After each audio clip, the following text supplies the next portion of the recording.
Salamat sa forgiveness. Bakit siya nagpapasalamat?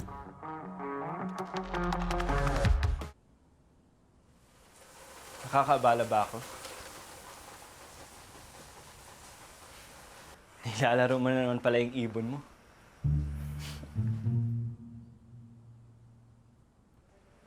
Sorry, bro. I just can't help it.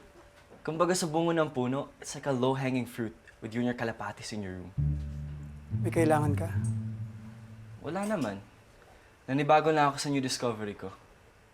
So this is what you do pag nawawala ka. Nag-aalaga ka ng ibon? Exactly.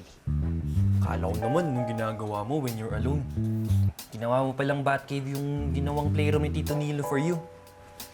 Nice Batcave, bro! It's actually very cool. Sayang lang, nasunog. And to think of it, kapag nawawala ka, ang theory namin ni Aldous is nagtatransform ka into a werewolf at naghahanap ng biktima sa gabi. Di ba, Aldous? Yeah. Hindi mo kayo masisisi, bro. Kung hindi nasunog ang bahay-bahayan mo, hindi pa namin malalaman ng cool hobby mo na to.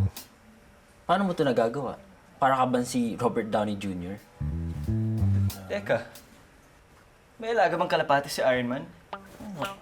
No, not Iron Man. Yung movie na marunong siya makipag-usap sa hayop. Stuart Little! Hindi Stuart Little yun. It's Dr. Dolittle. Doolittle? Yung marunong siya makipag-usap sa hayop. Yun ata yun, di ba? Ah! Sumuko na pag-usap sa kalapati. Hindi lang sa kalapati, siguro sa kahit anong hayop.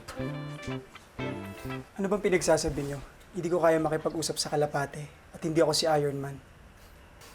Relax, bro. No one's calling you Iron Man. Iron Man. But still pretty cool na marami kang alaga na ibon. Oo nga, it's like a superpower.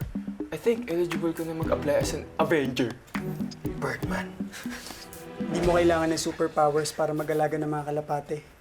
They are very intelligent at madali silang turuan. Talaga? Eh, ano yun? Ginagamit ko yun to send messages. Talaga? Yes. You can do that pala. But the important question is, kanino mo pinapadala yung messages gamit yung alaga mo?